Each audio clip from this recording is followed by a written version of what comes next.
ओम शांति, ओम शांति, ओम शांति। आज जान रहे हैं ना, बाबा का स्मृति दिवस है।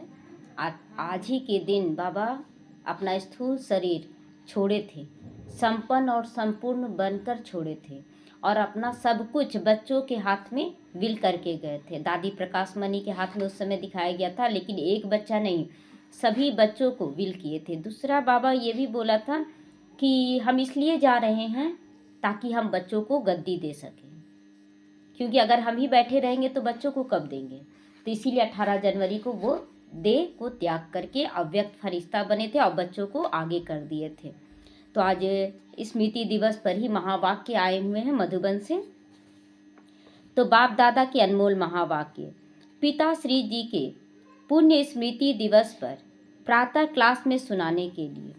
मीठे बच्चे, ज्ञान रत्नों से झोली भर कर दान भी करना है ना। जब तक हम दान नहीं करेंगे तब तक हमारा जल स्वच्छ नहीं होगा।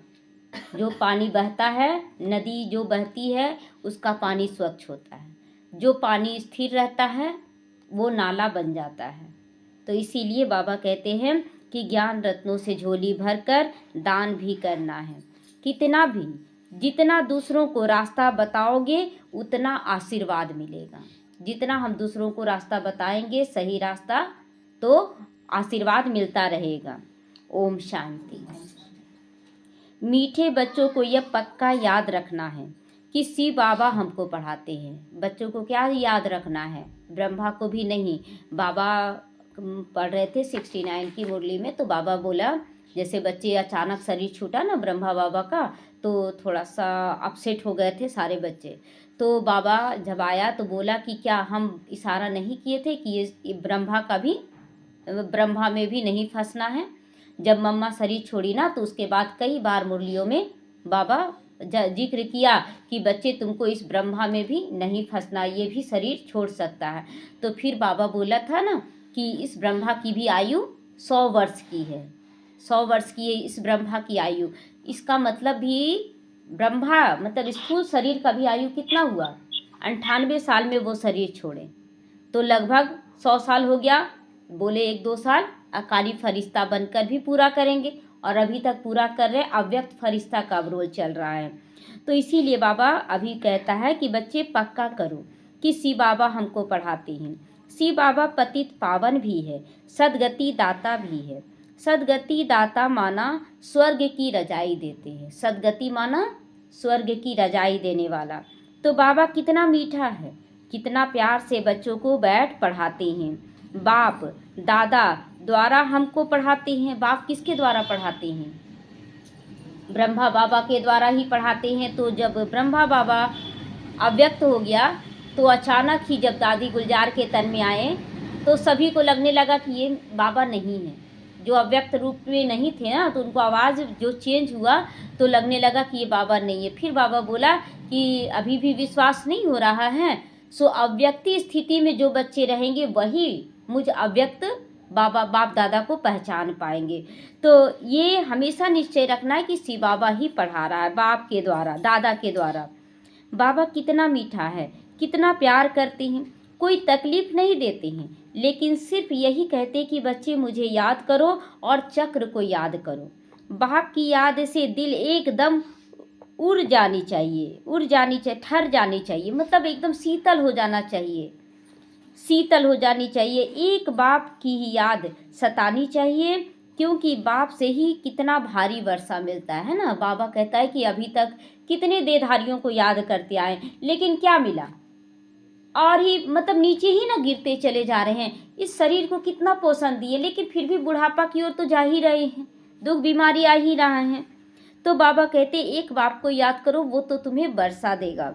अपने को देखना चाहिए कि हमारा बाप के साथ कितना प्यार है, कितना लव है ना। ये चेक करें कहाँ तक हमारे अंदर दैवी गुण आया है। क्योंकि बच्चे अब कांटों से फूल बन रहे हो, इसीलिए ना बाबा के स्मृति दिवस में केवल फूल से सजाया जाता है, क्योंकि बाबा हम बच्चों को कांटों से फूल बनाया है। तो इसीलिए इसमें केवल फूलों से सजावट होती है सब जगह। जितना जितना योग में रहोगे उतना कांटों से फूल सतो प्रधान बनते जाओगे। फूल बन गए हो फिर यहाँ रह नहीं सकोगे। अगर हम संपूर्ण फूल बन जाएंगे तो इस शरीर में नहीं रहेंगे। फूलों का बगीचा है स्वर्ग, तो इसीलिए बाबा कहता है स्वर्ग को फूलों का बगीचा, क्योंकि वहाँ सब फूल बनकर जाते हैं। जो बहुत कांटों को फूल बनाते हैं उन्हें ही सच्चा खुशबूदार फूल कहेंगे। जो बाबा कहते हैं बहुत कांटों को फूल बना रहे हैं, उन्हें ही सच्चा बाबा कहते हैं खुशबूदार फूल कहेंगे।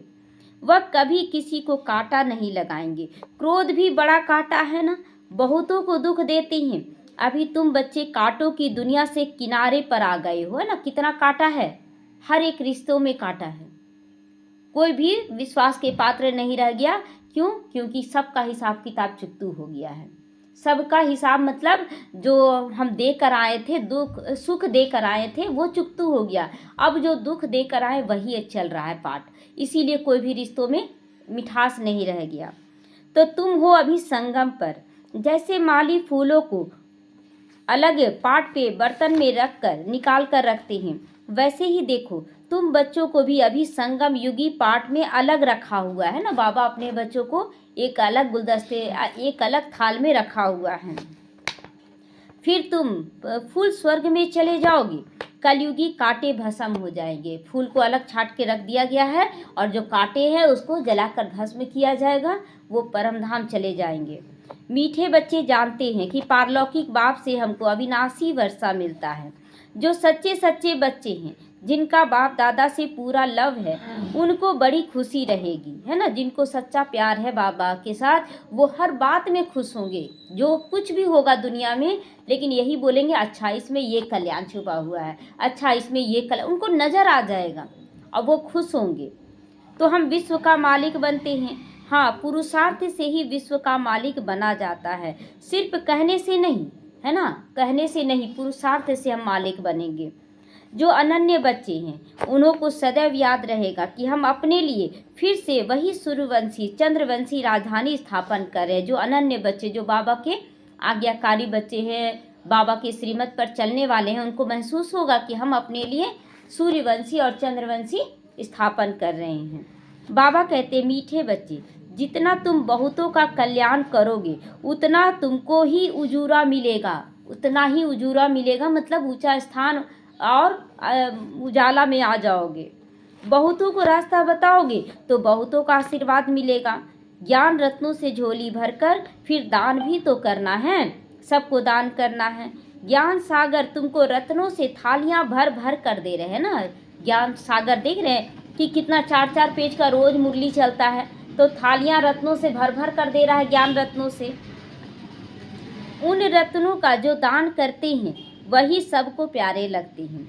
बच्चों के अंदर कितनी खुशी होनी चाहिए। जो सेंसिबल बच्चे होंगे वो कहेंगे हम तो बाबा से पूरा वर्षा लेंगे। जो समझदार होंगे वो बोलेंगे हम तो पूरा वर्षा लेंगे, चाहे कुछ भी हो जाए, अब जान जाए चाहे कुछ भी हो जाए, लेकिन हम तो पूरा वर्षा लेंगे। एकदम चटक पड़ेंगे। बाप से बहुत लव रहेगा, क्योंकि जानते हैं प्राण देने वाला बाप मिला है।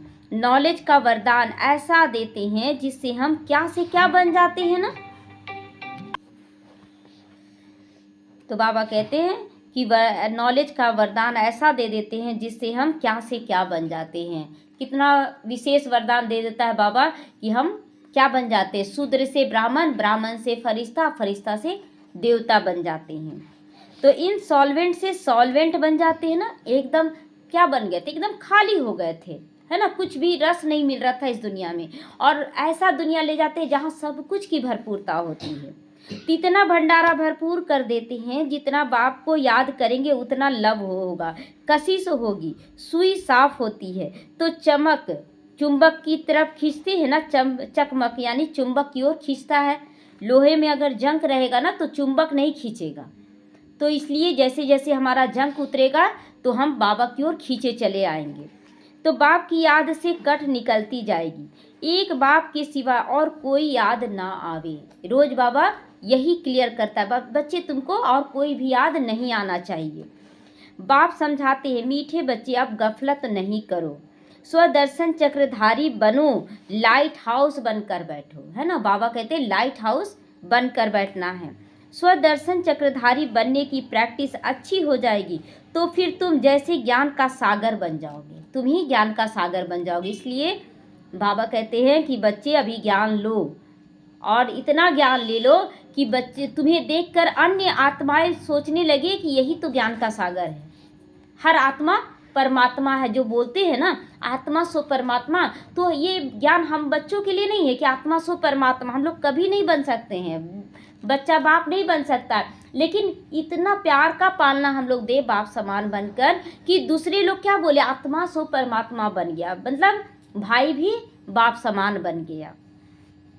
तो जैसे स्टूडेंट पढ़कर टीचर बन जाते हैं ना, तो तुम्हारा धंधा ही यही है, सबको स्वदर्शन चक्रधारी बनाओ, तभी चक्रवर्ती राजा रानी बनेंगे। इसीलिए सदैव बाबा सदैव बच्चों से पूछते हैं कि स्वदर्शन चक्रधारी होकर यहाँ बैठे हो। सभी अपना दर्शन कर रहे हैं, जैसे जैसे मुरली चलता है अपना दर्शन करते हुए आगे बढ़ेंगे। तो बाप भी स्वदर्शन चक्रधारी है ना, तो बाप आए हैं तुम मीठे मीठे बच्चों को घर वापस ले जाने, है ना, सबको घर वापस ले जाने के लिए बाबा आया है। तो बाबा कहते हैं कि बाप कहते हैं कि बच्चे स्वदर्शन चक्रधारी बनकर बैठो। तो बाप भी स्वदर्शन चक्रधारी है कि नहीं? बाप को भी तो अपना ज्ञान है कि हमको यहाँ पर पतित से पावन बनाकर फिर घर चले जाना है, भूल तो नहीं जाता अपने आप को। तो बाप आए हैं तुम मीठे बच्चों को घर वापस ले जाने। तुम बच्चों बिगर हमको भी जैसे बेआरामी होती है ना, बाबा को भी बेआरामी हो जाती है बच्चों के बिगर। जब बच्चे सारे यहाँ आ जाते हैं और द्वापर से चिल्लाने लगते हैं कि बाबा आओ, तो बेआरामी तो होती है ना, बाबा को भी बार बार दौड़कर आना पड़ता है मदद करने के लिए। तो जब समय होता है तो बेआरामी हो जाती है। बस अभी हम जाएं, बाबा को संकल्प आता है कि अब हमको जाना चाहिए। अब सारे बच्चे पुकारने लगे, तो बच्चे बहुत पुकारते हैं, बहुत दुखी हैं, तरस पड़ता है। अब तुम बच्चों को चलना है घर, फिर वहाँ से तुम आप ही चले जाओगे सुखधाम। वहाँ से लाने का ज़रूरत नहीं पड़ेगा बाबा को कि फिर सुखधाम में हाथ पकड़ कर लाएगा। सुखधाम में हम अपने आप आ जाएंगे। वहाँ मैं तुम्हारा साथी नहीं बनूंगा। अपनी अवस्था अनुसार तुम्हारी आत्मा चली जाएगी। अपनी अवस्था अनुसार जो जितना पुरुषार्थ किया है उसके अनुसार वो अपना नीचे आएगी और अपना पद पोजीशन लेती जाएगी। जितना तुम बच्चे बाप की याद में रहोगे उतना दूसरों को समझाने का असर होगा, है ना। अगर हम खुद नहीं बनेंगे तो दूसरों को समझाएंगे तो असर नहीं होगा। तो इसीलिए पहले हमें खुद को तैयार करना है। तुम्हारा बोलना जास्ती नहीं होना चाहिए, अब कम से कम बोल। जैसे जैसे बाबा 3 साल जो मम्मा शरीर छोड़ी ना, तो उसके बाद जब ब्रह्मा बाबा भी बोला कि अब हमें भी संपन्न बनना है, मन में संकल्प किए 3 साल, तो छोटी छोटी बातों में समझाता था बाबा, लेकिन फिर वो भी न्यारा होता चला गया। छोटी छोटी बातों में समझाना, कुछ नहीं बोलना, हल्का 1-2 शब्द बोलकर फिर न्यारा हो जाता था। तो बहुत सारे बच्चे नज़र देखते थे अपनी नज़रों से कि बाबा वो बाबा नहीं रह गया, अब अव्यक्त होता जा रहा है बाबा। तो ये महसूसता हुई। तो बाबा जब अव्यक्त हुआ ना, तो बच्चों से पूछा क्या तुम लोगों को महसूस नहीं हो रहा था कि बाबा वो बाबा नहीं रहा? तो ये तो पहले से ही था कि बाबा के पैर धरती से ऊपर नजर आ रहे हैं, धरती को टच नहीं कर रहे हैं, तो ये सब तो पहले से पता चल रहा था। तो आत्माभिमानी ही थोड़ा भी समझाएंगे तो तीर लग जाएगा। बाप कहते हैं बच्चे बीती सो बीती कर दो, है ना। अब बीती बातों का चिंतन नहीं करना है। अब पहले अपने को सुधारो। खुद याद करेंगे नहीं तो दूसरों को कहते रहेंगे तो वह तो ठगी ना चल सके, ठगी यहाँ पर नहीं चलेगी। अंदर दिल जरूर खाता रहेगा। बाप के साथ पूरा लव नहीं तो श्रीमत पर नहीं चलते हैं। बेहद के बाप जैसे शिक्षा तो और कोई दे नहीं सकता, है ना। बाप के जैसा शिक्षा कोई नहीं दे सकता। क्यों? क्योंकि हमारे अंदर में भी जो चलता है ना, उसको भी बाबा ज्ञान के माध्यम से दे देता है। तो बाबा कहते मीठे बच्चे इस पुरानी दुनिया को भूल जाओ, है ना। बार बार तो रोज रोज तो बाबा यही रोज बोलता है। ऐसी कोई ज्ञान में होता है कि भूल जाओ इसे बोला नहीं जाता है। तो पिछाड़ी में तो सब भूल ही जाना है, चाहे तुम चाहो या ना चाहो, भूलना पड़ेगा कि नहीं। कोई शरीर छोड़ता है तो भूलते हैं कि नहीं? साल भर तक रोते रहेंगे, उसके बाद आ गया क्या लौट के? नहीं ना। तो बुद्धि लग जाती है अपने शांति धाम और सुख धाम में। तो बाप को याद करते करते बाप के पास चले जाना। पतित आत्मा तो जा न सके, वह तो है ही पावन आत्माओं का घर। परम धाम में भी कोई नहीं जा सकता जो पतित होगा। बिना पावन बने तो घर भी नहीं जा सकोगे। तो यह शरीर 5 तत्वों से बना हुआ है। तो 5 तत्व यहाँ रहने से खींचते हैं, क्योंकि आत्मा ने यह जैसे प्रॉपर्टी ली हुई है ना, इसीलिए शरीर में ममत्व हो गया। 63 जन्म से हम शरीर में रहते आए हैं, तो आज शरीर भान खींचता है हमें, है ना। तो बाबा कहते हैं अब शरीर से ममत्व मिटा देना है। अब इनसे ममत्व निकल जाना चाहिए, क्योंकि जाना है अपने घर। यहाँ तो 5 तत्व है नहीं। सतयुग में भी शरीर योग बल से बनता है। सतो प्रधान प्रकृति होती है, इसलिए वहाँ शरीर नहीं खींचता है। यहाँ शरीर क्यों खींचता है? क्यों खींचता है यहाँ शरीर? 5 तत्व से हमारा नहीं, तो 5 तत्व तो सतयुग में भी रहेगा ना, लेकिन यहाँ पर भोग बल से बच्चे पैदा होते हैं और वहाँ पर योग बल से बच्चे पैदा होंगे ना, तो योग बल से योग युक्त तो बच्चे पैदा होंगे। इसीलिए वहाँ पर 5 तत्व का शरीर नहीं खींचेगा, और यहाँ पर एक दूसरे के शरीर के अट्रैक्शन से बच्चे आते हैं, इसलिए 5 तत्व खींचता है। तो इसीलिए यहाँ खींचता है, वहाँ खींचता नहीं है। वहाँ दुख नहीं होता है। यह बड़ी महीन बातें हैं समझने की, जो बच्चे ही समझ सकते हैं। बाहर वाले समझेंगे? इतना नहीं समझेंगे। तो यहाँ 5 तत्वों का बल आत्मा को खींचता है, इसीलिए शरीर छोड़ने को कभी दिल नहीं होता है। कभी शरीर छोड़ने का दिल नहीं होता है, नहीं तो इसमें और ही खुश हो जाना चाहिए। पावन बनकर शरीर ऐसे छोड़ेंगे जैसे मक्खन से बाल निकलता है ना। पावन अगर बन जाएंगे तो शरीर ऐसे छूटेगा जैसे बाल एकदम अलग रहेगा और मक्खन अलग। तो शरीर से सभी चीज़ों से ममत्व एकदम मिटा देना है अभी से ही। इससे हमारा कोई कनेक्शन नहीं, बस हम जाते हैं बाबा के पास। इस दुनिया से अपना बैगेज तैयार कर पहले से ही भेज दिया है। बाबा पूछता है कि पहले से अपना बैगेज क्या है? बैगेज क्या है? अपना धर्म, अपना कर्म जो हम कर रहे हैं, अभी धारणा कर रहे हैं या तो कर्म करके सेवा कर रहे हैं, तो सेवा का फल यहाँ नहीं मांगना है। सब कुछ करते जाएं और भेजते जाएं तैयार करके, है ना, बाबा के पास। साथ में तो चल ना सके, बाबा कहते हैं कि साथ में चल ना सके, वो सब जमा होता जाता बाबा के खाते में। बाकी आत्माओं को जाना है, शरीर के साथ आप नहीं जा सकते हैं। शरीर को तो यहाँ छोड़ देना है। तो बाबा ने नए शरीर का साक्षात्कार करा दिया है। ब्रह्मा बाबा को कराया ना साक्षात्कार, बाकी बच्चों को भी साक्षात्कार कराया देवी देवता के रूप में। तो हीरे जवाहरतों के महल मिल जाएंगे। ऐसे सुख धाम जाने के लिए कितनी मेहनत करनी चाहिए, है ना। बाबा कहता कितना सुंदर सुख धाम है, और ऐसी जगह तो जाने के लिए बहुत मेहनत करनी है, थकना नहीं है, दिन रात बहुत कमाई करनी है। इसीलिए बाबा कहते हैं कि नींद को जीतने वाले बच्चे माँ मेकम याद करो, विचार सागर मंथन करो, है ना। नींद को भी जीत लेना। कौन कौन नींद को जीते हैं पहले से? बहुत नींद को जीते हैं कि मतलब ऐसे पहले होता था 7 घंटा 8 घंटा सो रहे हैं, और अभी किसका 4 घंटा हुआ है? अभी इतना बच्चे में 4 घंटा नींद किसका हुआ है? और 5 घंटा किसका हुआ है? कितना घंटा सोते हैं सभी? 6 घंटा 7 घंटा। अभी भी निंद्राजीत इसको नहीं कहेंगे।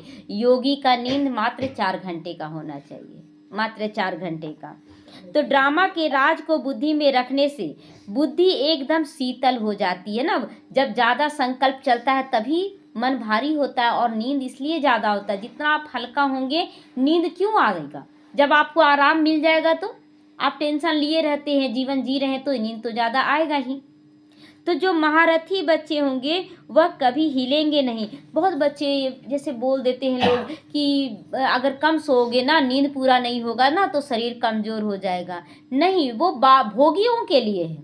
योगियों के लिए हमेशा से कहा गया 4 घंटे का नींद, उससे ज़्यादा नींद नहीं होना चाहिए। अभी क्या है कि ऐसा आदत हो रहा है कि 11 बजे भी सोए ना तो एक्यूरेट 3 बजे 2:30 बजे नींद खुल जाता है। हाँ, थोड़ा सा अभी जैसे ठंड का मौसम है तो थोड़ा सा बोलते चलो आलस से है तो बेड पे रह जाते हैं, लेकिन नींद नहीं रहता है कि हाँ नींद नहीं पड़ा, नींद पड़ गया फिर तो 5 बजे उठे, 4 बजे उठे, ऐसा नहीं, टाइम पर उठ जाना है। तो इसीलिए अपनी नींद को भी जीतने वाला बनना है। शिव बाबा को याद करोगे ना तो वह संभाल भी कर देंगे। ये सोचना क्यों कि शरीर बीमार हो जाएगा, कहाँ बीमार हो रहा है। लोग बोलते थे बीमार हो जाएगा, कहाँ बीमार हो रहा है। दिन रात भी अगर जग जाए, रात में 3 घंटा 4 घंटा भी सो ले तो लगता है नींद पूरा हो जाता है, क्योंकि यहाँ संकल्प चलेगा ही नहीं तो व्यर्थ थकावट नहीं होता है। तो बाबा तुम बच्चों को दुख से छुड़ाकर शांति का दान देते हैं। तुमको भी शांति का दान दूसरों को भी देना है। तुमको तुम्हारी यह बेहद की शांति अर्थात योग बल दूसरों को एकदम शांत कर देगी, है ना। बाबा कहता है कि योग बल की कमाल है कि आप खुद भी शांत रहेंगे और दूसरों को भी शांत कर देंगे।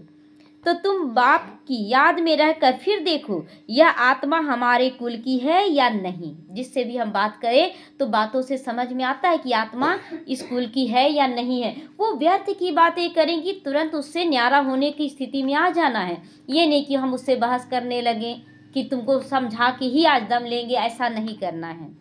अगर होती तो एकदम शांत हो जाएगी, अगर होती तो एकदम शांत हो जाएगी। तो बाबा कहते जो स्कूल के होंगे ना उन्हों को ही इन बातों में रस बैठेगा, है ना। जो स्कूल के होंगे उन्हीं को ये सब ज्ञान अच्छा लगेगा। बच्चे याद करते हैं तो बाप भी प्यार करते हैं। आत्मा को प्यार किया जाता है यह भी जानते हैं। जिन्होंने बहुत भक्ति की है वही जास्ती पढ़ेंगे। देखिए भक्ति भी हमारा कल्याणकारी है। तो जो जितना ज़्यादा भक्ति किया होगा वो उतना ज़्यादा बाबा की ओर खींचेगा उसका मन कि नहीं हमको तो करना ही है। और जिसका थोड़ा बहुत भक्ति कम होगा तो वो भक्ति को भी पूरा करेंगे। ज्ञान में आने के बाद भी उनका भक्ति जारी रहेगा। तो उनके चेहरे से मालूम पड़ जाएगा कि बाप से कितना प्यार है। आत्मा बाप को देखती है। बाप हम आत्माओं को पढ़ा रहे हैं। बाप भी समझते हैं कि हम इतनी छोटी सी बिंदी आत्मा को पढ़ाता हूँ। आगे तुम्हारी अवस्था हो जाएगी, आगे चलकर तुम्हारी अवस्था हो जाएगी। समझेंगे हम भाई भाई को पढ़ाते हैं। शकल बहने की होती है तो दृष्टि आत्मा तरफ जाए, है ना। भाइयों के लिए कहा जा रहा है कि अगर शकल दिया गया है स्त्री का तो लेकिन स्त्री को ना देख के क्या देखना है, आत्मा को देखना है। तो शरीर पर दृष्टि बिल्कुल भी ना जाए, इसमें ही मेहनत करनी है ना, आत्मा को ही देखना है। यह बड़ी महीन बातें हैं, बड़ी ऊंची पढ़ाई है ना। वजन करो, इस पढ़ाई की तरफ बहुत भारी हो जाएगा, है ना। वजन करो कौन सा ज्ञान अच्छा है, भक्ति अच्छा लगा कि ज्ञान अच्छा लगा। ज्ञान अच्छा लग रहा है तो खुद ही पढ़ रहा हमारा भारी हो जाएगा। अच्छा, मीठे मीठे सीखी लदे बच्चों प्रति माता पिता बाप दादा का याद प्यार और गुड मॉर्निंग। रूहानी बाप की रूहानी बच्चों को नमस्ते। हम रूहानी बच्चों की रूहानी माता पिता बाप दादा को याद प्यार, गुड मॉर्निंग और नमस्ते नमस्ते। शुक्रिया बाबा, शुक्रिया।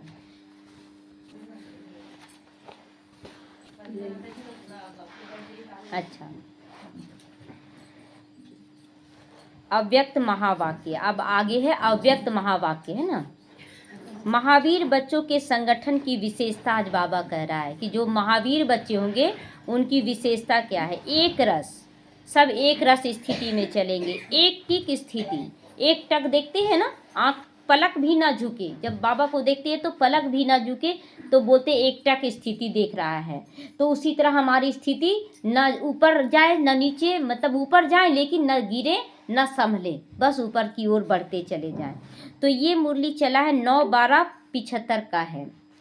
महावीर अर्थात विशेष आत्मा। ऐसे महावीर विशेष आत्माओं के संगठन की विशेषता वर्तमान समय, बाबा कहते हैं महावीर अर्थात विशेष आत्मा।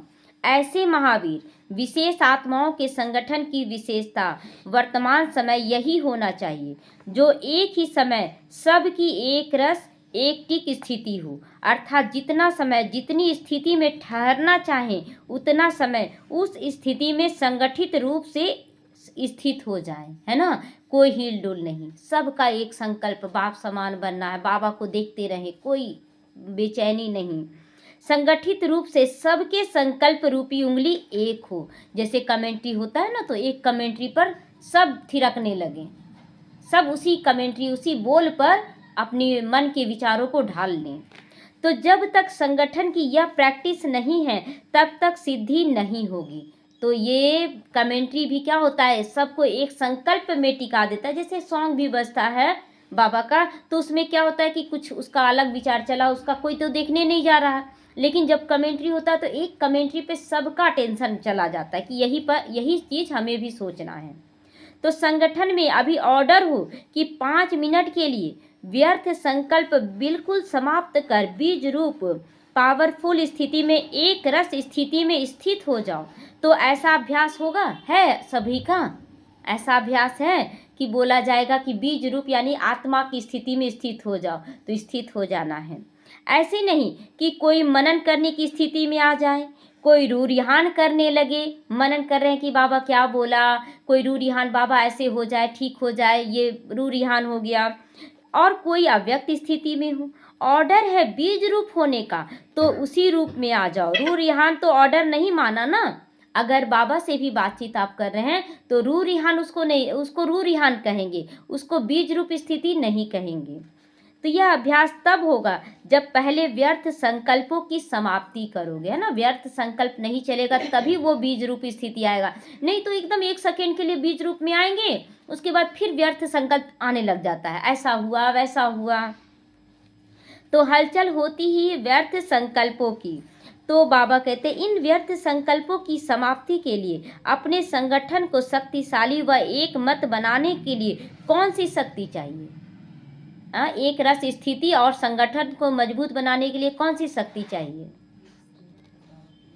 इसके लिए एक तो एक दूसरे पर विश्वास करना है। सबसे पहली शक्ति एक दूसरे पर विश्वास करना है ना। अविश्वास नहीं करना कि ऐसा कर रहा वैसा नहीं। दूसरा, समाने की भी शक्ति चाहिए, दूसरों की बातों को समा लेना है। संगठन को जोड़ने का धागा, मेन धागा है विश्वास, मेन धागा विश्वास है। किसी ने भी कुछ किया, मानो वो रॉन्ग कर दिया, गलत कर दिया, लेकिन संगठन प्रमाण व अपने संस्कारों प्रमाण, समय प्रमाण, उसने जो किया उसका भी जरूर कोई भाव अर्थ जरूर होगा। अभी अर्थ बाबा समझाया ना कि जब 380 बच्चों को बाबा पालना दिया तो 300 बच्चे भाग गए बेगरी पाठ में।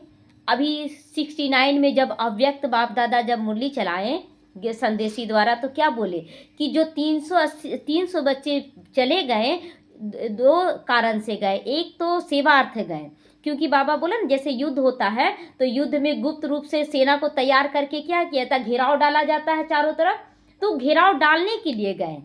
और दुनिया की नज़र में क्या बन गए, वो माया के बन गए। लेकिन अच्छा 14 साल तपस्या करके वो माया के बन जाएंगे?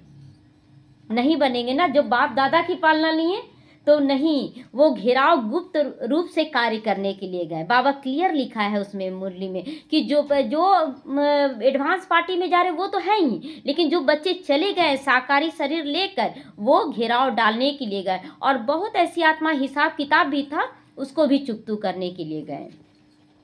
तो संगठित रूप से जहाँ सेवा है वहाँ उसके संस्कार को भी रहम दिल दृष्टि से देखते हुए संस्कारों को सामने न रख कोई भी इसमें कोई कल्याण होगा, इसको साथ मिलाकर चलने में ही कल्याण है ना। कोई संकल्प नहीं चलाना है कि वो ऐसा किया वैसा, उसमें भी कोई कल्याण है।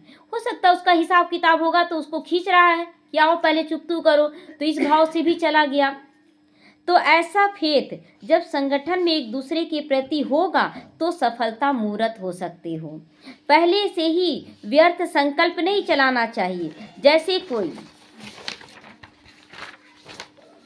अपनी गलती को महसूस भी करते हैं लेकिन उसकी कभी भी फैलाएंगे नहीं बल्कि उसे समाएंगे, है ना। बाबा कहता है कि अगर कोई गलत भी कर दे तो उसको समा लेना है, फैलाना नहीं है उसकी गलती को। दूसरा, उसको फैलाएगा तो भी बुरा लगेगा, जिसकी गलती है उसको फैलाने से भी बुरा लगेगा। तो इसी प्रकार दूसरों की गलती को भी अपनी गलती समझकर फैलाना नहीं चाहिए। बाबा क्या बोला कि दूसरों की गलती को भी अपनी गलती समझो कि हमारी पालना में कुछ कमी रह गया है, तो इस तरह से बाबा कहता है कि उनको भी फैलाना नहीं है। व्यर्थ संकल्प नहीं चलाना चाहिए बल्कि उन्हें भी समा लेना चाहिए। इतना 1-2 में फेथ हो स्नेह की शक्ति से ठीक कर देना चाहिए। जैसे लौकिक रीति से भी घर की बात बाहर नहीं करते हैं ना, लौकिक रीति से भी बाहर नहीं करते हैं।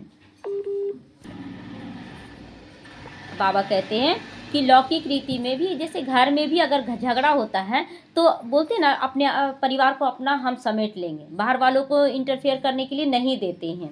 तो उसी तरह बाबा कहते हैं ये भी तो हमारा परिवार है, तो यहाँ की बातें बाहर नहीं जानी चाहिए, नहीं तो इससे घर का ही नुकसान होता है ना, घर का ही नुकसान होता है। तो संगठन में साथी ने जो कुछ किया उसमें जरूर रहस्य होगा ना, ये सोचना है। अगर कोई कुछ गलत भी करके गया तो उसमें कुछ रहस्य है, तो उस रहस्य को समझ कर चलना है। यदि उसने रॉन्ग भी किया तो भी उसको परिवर्तन कर देना चाहिए कि इसमें भी कुछ रहस्य है, अगर कोई गलत भी किया है तो उसमें भी कल्याण छुपा हुआ है।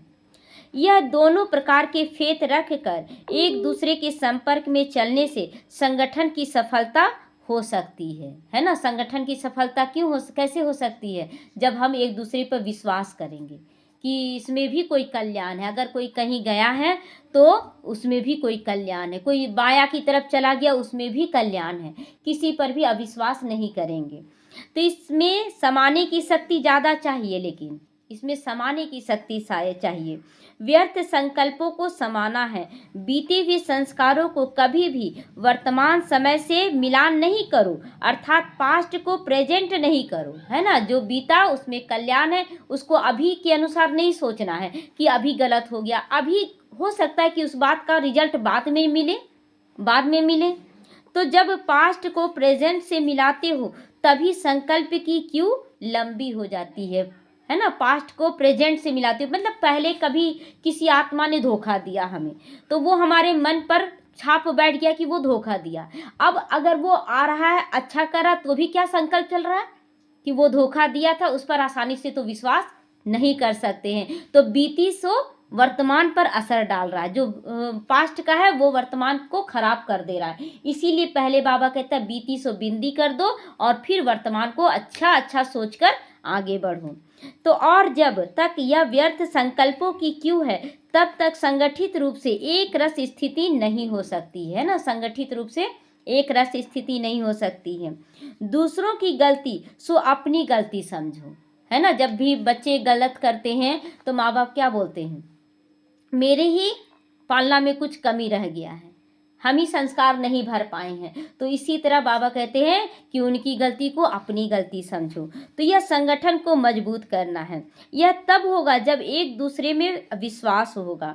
परिवर्तन करने का फेत या कल्याण करने का फेत, इसमें समाने की शक्ति तो बहुत जरूरी है ना। बातों को समा लेना है, देखा सुना उसको बिल्कुल समाकर वही आत्मिक दृष्टि और कल्याण की भावना रहे। तो जब अज्ञानियों के लिए कहते हो कि अपकारियों पर भी उपकार करना है, तो संगठन में एक दूसरे के प्रति रहम की भावना नहीं रह सकते हो। बाबा कहते हैं कि अगर मतलब बाहर वालों पर भी बोलते हैं ना, बाहर वाले लोग भी बोलते हैं कि अपकारी पर भी उपकार करो, तो हम तो एक परिवार हैं, ब्राह्मण परिवार एक परिवार है, तो क्या एक दूसरे के प्रति रहम नहीं कर सकते हो? अभी रहम की भावना कम रहती है क्योंकि आत्मिक स्थिति का अभ्यास कम है। जिस दिन आत्मिक स्थिति फुल हो जाएगा, रहम दिल अपने आप बन जाएंगे। तो ऐसा पावरफुल संगठन होने से ही सिद्धि होगी। अभी आप सिद्धि का आह्वान करते हो, लेकिन फिर आपके आगे सिद्धि स्वयं ही झुकेगी। जब रहम दिल बन जाएंगे ना, तो अभी तो जैसे योग करते हैं तो क्या बोलते हैं, मैं सिद्धि स्वरूप हूँ, इस तरह से आह्वान करते हैं। लेकिन जब हम पावरफुल बन जाएंगे ना, तो सिद्धि को लाना नहीं पड़ेगा, चुपचाप हम कर्म करते जाएंगे, रिजल्ट आता चला जाएगा। वो लोग खुद चाहेंगे कि हम इनके पास जाएं, सफलता मूर्त इनको बनाएं। तो जैसे सतयुग में प्रकृति दासी बन जाती है ना, वैसे सिद्धि आपके सामने स्वयं ही झुकेगी, स्वतः ही। जैसे नींदराजीत, तो नींद आपके आगे झुक जाएगा। जब आपको कोई घर में कोई फंक्शन होता है तो नींद कैसे गायब हो जाता है, नींद गायब हो जाता है ना। उसी तरह यहाँ पर नींद क्या करते हैं कि हमारे कंट्रोल में आ जाता है। जब मन तब सोएंगे, जब मन नहीं करेगा तो नहीं सोएंगे। तो उसी तरह बाबा कहते हैं सिद्धि आपके आगे झुक जाएगी और आपको सिद्धि स्वरूप बनाएगी। सिद्धि आप लोगों का आह्वान करेगी। जब श्रेष्ठ नॉलेज है स्टेज भी पावरफुल है तो सिद्धि क्या बड़ी बात है। बाबा कहता है इतना ऊंचा ज्ञान है। और दूसरा क्या कि स्टेज भी हमारा कितना पावरफुल दिया है बाबा। सभी विश्व की आत्माओं में भी हम ब्राह्मण है तो श्रेष्ठ ब्राह्मण है, फरिश्ता बन रहे तो भी श्रेष्ठ है, और देवी देवता बनेंगे तो भी श्रेष्ठ हैं। तो फिर सिद्धि क्या बड़ी बात है। तो सदा काल एक रस स्थिति में रहने वालों को सिद्धि प्राप्त ना हो, ये तो हो ही नहीं सकता। लेकिन इसके लिए संगठन की शक्ति चाहिए, एक नहीं। ऐसे शुरुआत में तो बाबा बोला था कि एक बीज तैयार हो जाओ, तुम तैयार हो जाओ, उसके बाद तुमसे बहुत सारे फल तैयार होंगे।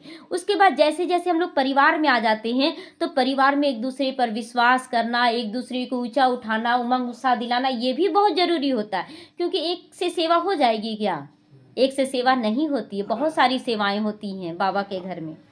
तो एक ने कुछ बोला, दूसरे ने स्वीकार भी किया। सामना करने की शक्ति ब्राह्मण परिवार के आगे यूज नहीं करनी है ना, सामना नहीं करना। सामना किसके आगे करना है, अज्ञानियों से सामना करना है। ब्राह्मण परिवार में समाना है, बात को प्यार से समझाना है।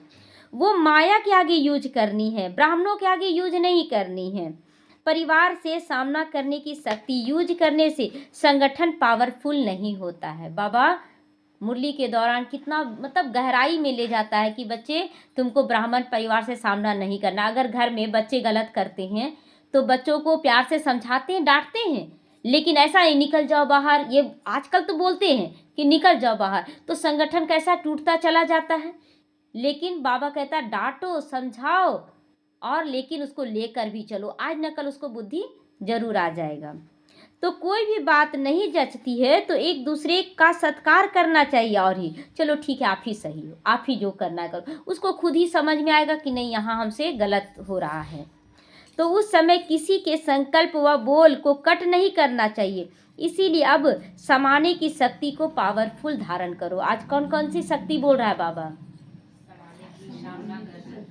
है ना। सामना कहाँ करना ये भी बताया ना, निर्णय करने की शक्ति, परखने की शक्ति, सब इसमें आ गया।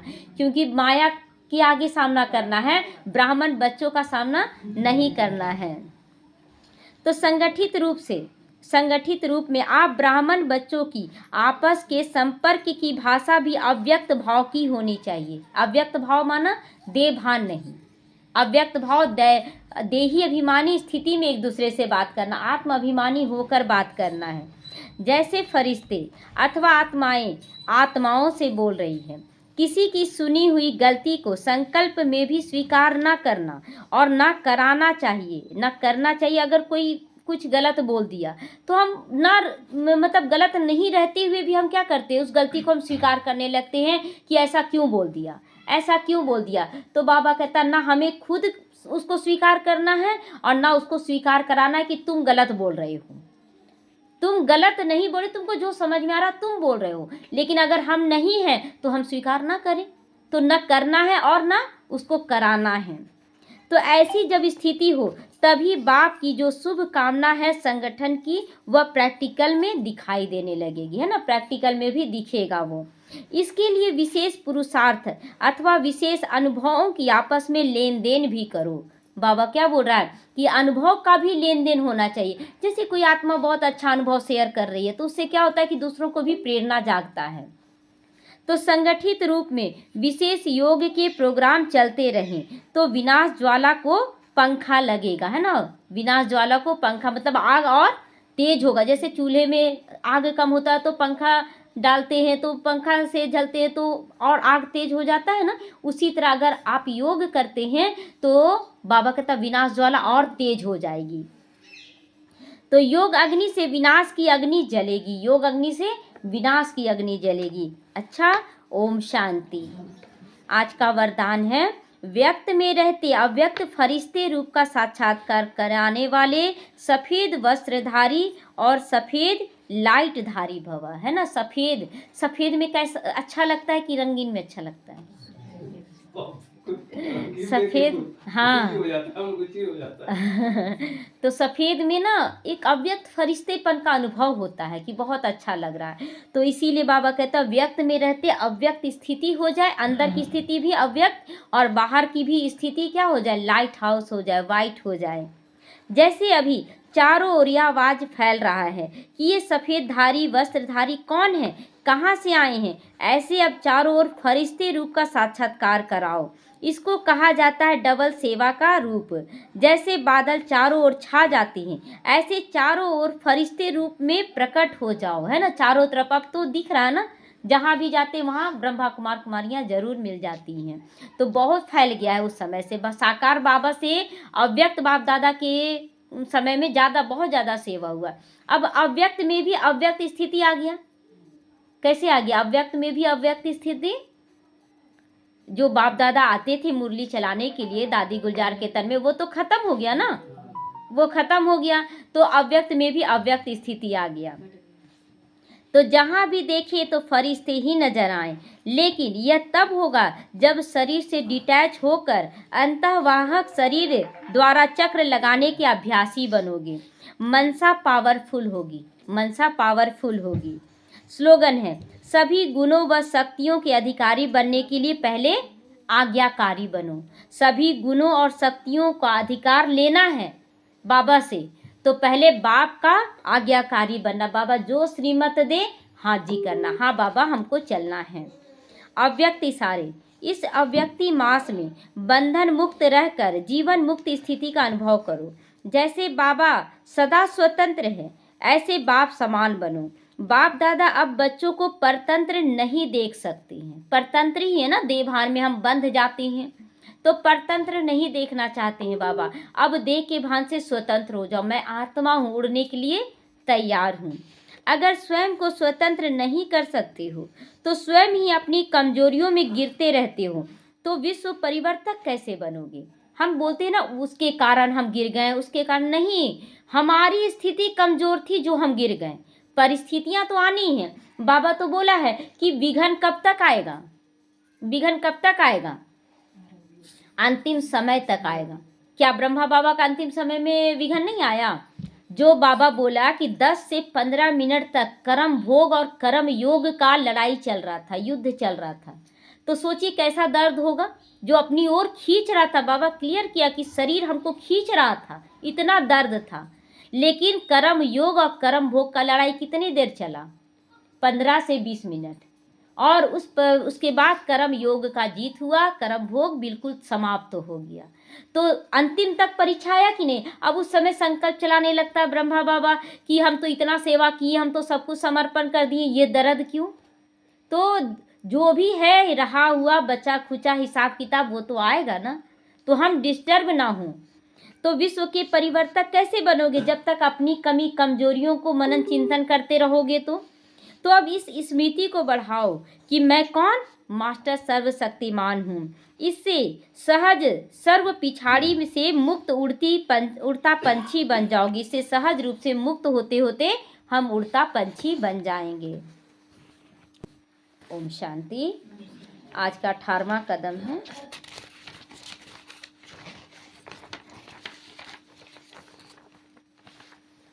आज का 18वां कदम है अव्यक्त से व्यक्त में आने का अभ्यास। अभी बाबा की मुरली में भी यही चला है ना। जैसे ब्रह्मा बाप अव्यक्त होते व्यक्त में प्रवेश ही होकर कार्य करते हैं, अव्यक्त होकर व्यक्त में प्रवेश किए, मतलब दादी गुलजार के तन में प्रवेश करके कार्य करवा रहे हैं। वैसे आप बच्चे भी यही सोचो कि अपनी अव्यक्त स्थिति में रहकर यह व्यक्त कर्मेंद्रियों से कर्म कराओ कि मैं आत्मा शरीर अव्यक्त शरीर द्वारा अलग हूँ, लेकिन इस शरीर का आधार लेकर अभी हम कर्म करवा रहे हैं। आपकी दृष्टि वाणी संकल्प सब बाप समान हो। जैसे ब्रह्मा बाबा बेहद का बाप है, ऐसे बच्चों को भी समान बनना है। तो कैसे समान बनेंगे? जब बेहद की दृष्टि वृत्ति कृति होगी, सब के लिए एक जैसा दृष्टि, सब आत्मा है।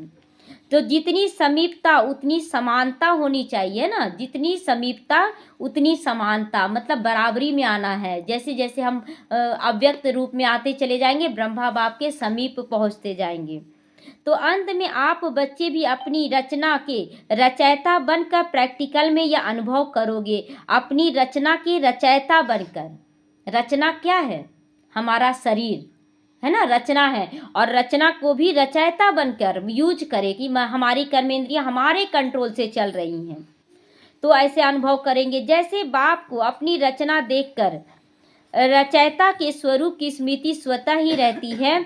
ऐसे स्टेज आप बच्चों का भी नंबरवार आनी है। बाबा कहता है कि जैसे ब्रह्मा बाबा अपनी रचना को देख रहे हैं ना कि कैसे बच्चे तैयार हो रहे हैं, ऐसे हमारी भी स्थिति ऐसी बन जानी चाहिए।